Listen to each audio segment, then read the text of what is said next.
పూర్తి వివరాలు చూసే ముందు మా ఛానల్ని సబ్స్క్రైబ్ చేయడం మర్చిపోకండి. శ్రీ గురుభ్యో నమః. శ్రీ మహాసరస్వత్యై నమః. ఓం నమః శివాయ. నారాయణ శాస్త్రి ఆస్ట్రాలజీ ఛానల్ వీక్షిస్తున్నటువంటి ప్రేక్షక మహాశీలకు స్వాగతం, సుస్వాగతం. ఈరోజు మనము 2026వ సంవత్సరం జూన్ నెల 1వ తేదీ నుంచి 10వ తేదీ వరకు కన్యారాశిలో జన్మించిన వారి యొక్క గ్రహస్థితులు మరియు రాశి ఫలితాలు ఏ విధంగా ఉన్నాయి, రోజువారీ ఫలితాలు ఎలా ఉండబోతున్నాయి, ఎటువంటి పరిహారాలు చేసుకుంటే చక్కగా మంచి ఫలితాలు పొందుతారు అనేటటువంటి విషయాలు మనం ఇప్పుడు తెలుసుకుందాం. దాంతోపాటు ఉద్యోగ, వ్యాపార, వివాహ, కుటుంబ పరంగా, ఆరోగ్యపరంగా అన్ని విషయాల్లో ఏ విధంగా ఉంటాయో తెలుసుకుందాం.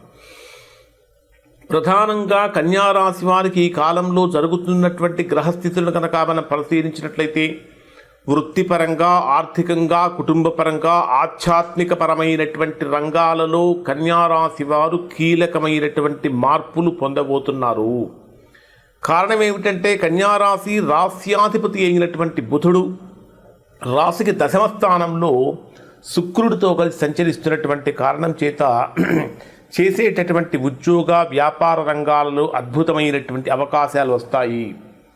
సమాజంలో చక్కగా కన్యారాశి వారికి బ్రహ్మాండమైన గౌరవం పెరుగుతుంది. మీ మాట తీరు, తెలివితేటలు ఇతరులను బ్రహ్మాండంగా ఆకర్షిస్తాయి. అలానే ఇక్కడ మీ జన్మరాశికి 8వ స్థానంలో కుజుడు కూడా సంచరిస్తున్నాడు. సహజంగా 8వ స్థానంలో కుజుడు సంచరించడం యోగకారకం కాదు. అయినప్పటికీ ఇక్కడ కన్యారాశి వారికి కుజుడు స్వక్షేత్రంలో మేషరాశిలోనే సంచరిస్తున్నటువంటి కారణం చేత దానివలన విపరీతమైన ప్రభావం ఉండదు. అయితే కొద్దిగా సమస్య ఏ విధంగా ఉంటుందంటే కొద్దిగా మానసిక ఆందోళన, అనుకోనటువంటి ఖర్చులు, కొద్దిగా ఆరోగ్య సమస్యలు, వాహన ప్రయాణాలలో జాగ్రత్తలు పాటించడం, పాత రహస్యాలన్నీ బయటపడే అవకాశాలు ఉంటాయి. ఎందుకంటే ఒక రకంగా చెప్పాలంటే ఈ స్థానం అంతర్గత ధైర్యాన్ని కూడా పెంచుతుంది. అలానే 9వ స్థానంలో, పితృస్థానంలో, భాగ్యస్థానంలో, అదృష్ట స్థానంలో పితృకారక గ్రహమైన రవి సంచరిస్తున్నాడు.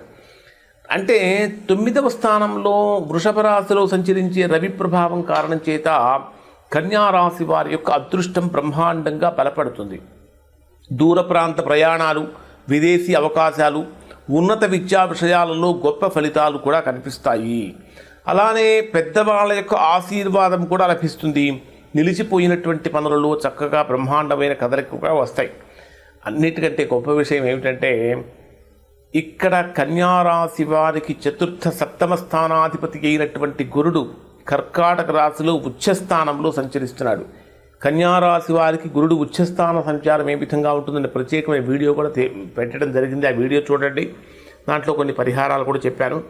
ఇక్కడ ఈ కన్యారాశి వారికి లాభస్థానంలో సంచారం చేసేటటువంటి గురుడు యొక్క ప్రభావం కారణం చేత స్నేహితుల ద్వారా కానీ కొత్త అవకాశాలు అంటే అనేక రకాలైనటువంటి విషయాలలో అనేక రకాలైన అవకాశాలు కలుగుతూ ఉంటాయి.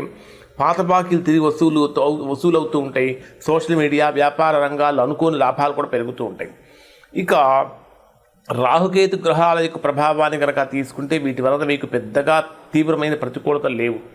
ఒకే ఒక్క ఇబ్బంది ఏంటంటే 7వ స్థానంలో సంచరించేటటువంటి శని ప్రభావం కారణం చేత దాంపత్య భాగస్వామ్య విషయాలలో పరీక్షాకాలమా అన్నట్టుగా ఉంటుంది. అంటే కొంత సహనము, సంయమనము ఖచ్చితంగా కన్యారాశి వారు పాటించాలి. ఎందుకంటే ఆ సహనము, సంయమనము, పేషెన్స్ కనుక లేకపోతే సంబంధాలు బలహీనపడతాయి. కొంచెం ఈ సహనం పాటిస్తే సంబంధాలు ఆలస్యంగా అయినా సరే స్థిరమైనటువంటి ఫలితాలు పొందుతారు. ఈ కాలంలో కన్యారాశి వారు చేయాల్సిందంటే సహనము, మితభాషణము, ఆధ్యాత్మికత, ఇవి కన్యారాశి వారి యొక్క విజయాన్ని అందించేటటువంటిగా ఉంటాయి.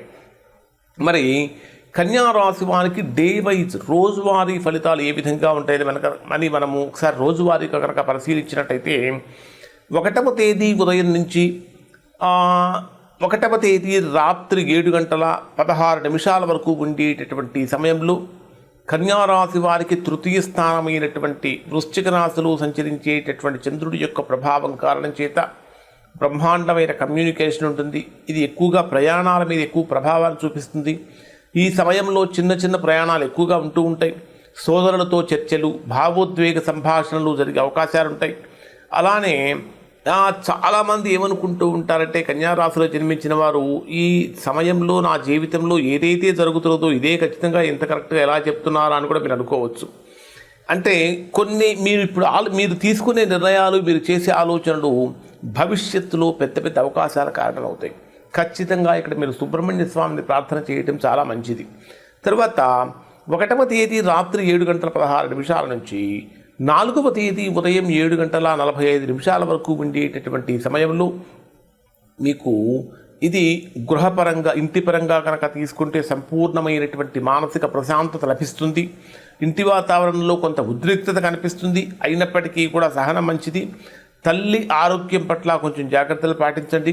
స్థిరాస్తి, వాహనాలకు సంబంధించినటువంటి విషయాలలో ఆలోచనలు ఎక్కువగా పెరిగిపోతూ ఉంటాయి. కొంతమంది కన్యారాశి వారు ఇంకా జ్ఞాపకాలలోనే మునిగిపోతూ ఉంటారు. ఇంటి మార్పు లేదా వాహన కొనుగోలుకు సంబంధించిన చర్చలు కూడా జరుగుతూ ఉంటాయి.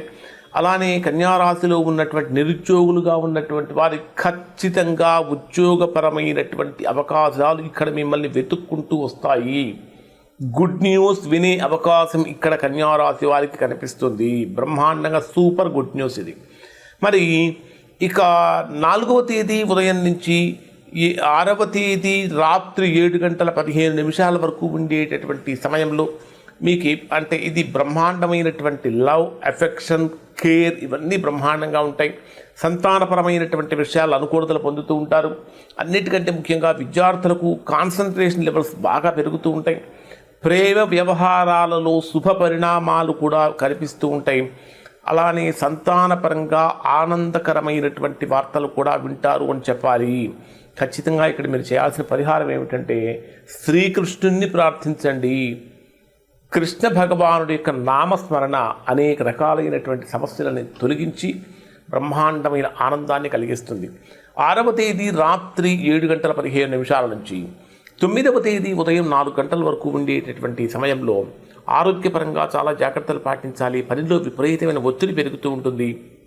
సహచరులతో విభేదాలు వస్తూ ఉంటాయి. ఆరోగ్యపరంగా అలసట, జీర్ణ సమస్యలు కూడా కనిపిస్తూ ఉంటాయి. ఇక్కడ ఖచ్చితంగా హనుమాన్ చాలీసా పారాయణం చేయటం చాలా మంచిది. ఇక 9వ తేదీ ఉదయం నుంచి 10వ తేదీ రాత్రి వరకు ఉండేటటువంటి సమయంలో 7వ స్థానంలో సంచరించేటటువంటి శని, చంద్రగ్రహాల యొక్క ప్రభావం కారణం చేత మీ జీవిత భాగస్వామితో భావోద్వేగపూరితమైనటువంటి చర్చలు జరిగే అవకాశాలు ఉంటాయి. కొంతమంది కన్యారాశి వారికి సంబంధాలలో స్పష్టత కూడా వస్తుంది. కొత్త పరిచయాలు భవిష్యత్తులో ఉపయోగపడతాయి. వ్యాపార భాగస్వామ్యాలలో జాగ్రత్తలు అవసరం. వివాహ ప్రయత్నాలు చేస్తున్నటువంటి వారికి ఇక్కడ అనుకూలమైన సూచనలు కనిపిస్తాయి. ఖచ్చితంగా ఇక్కడ మీరు పార్వతీ పరమేశ్వరులను ప్రార్థించినట్లయితే తద్వారా మంచి ఫలితాలు పొందుతారు.